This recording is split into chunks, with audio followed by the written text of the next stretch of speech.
एक जानवर की वॉमिट यानी उल्टी की कीमत इतनी हो सकती है कि उसे किसी सोने के साथ तोला जा सके। अभी कुछ ही दिनों पहले गुजरात के वडोदरा में 6 आदमियों को वेल की वॉमिट का बिजनेस करने के लिए पकड़ा गया, जिसकी कीमत 1.5 करोड़ से भी ज्यादा थी। एम्बरग्रीस नाम का एक सब्सटेंस है जिसे कॉमनली वेल की उल्टी कहा जाता है। असल में ये स्पर्म वेल के डाइजेस्टिव सिस्टम में बनता है और ये किसी जानवर की नॉर्मल वॉमिट नहीं है।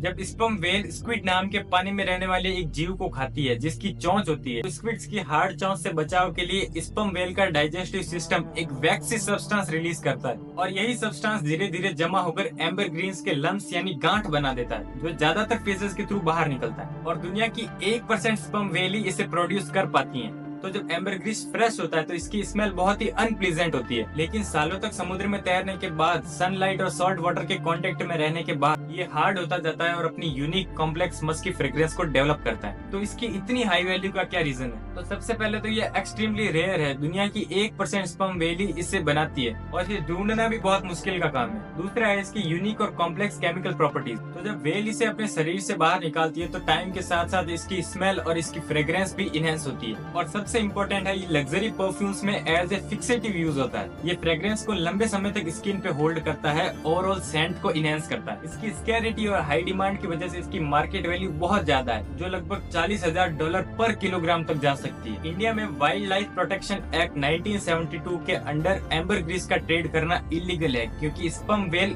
प्रोटेक्शन स्पीसीज में आती है और यही काम करने के लिए उन 6 आदमियों को गिरफ्तार किया गया। लेकिन आजकल इसकी जगह एम्ब्रोक्सिन नाम के सिंथेटिक अल्टरनेटिव्स का यूज होने लग गया है। तो नेक्स्ट टाइम जब आप किसी लग्जरी परफ्यूम की खुशबू ले तो याद रखें वो फ्लोटिंग गोल्ड का भी मैजिक हो सकता है।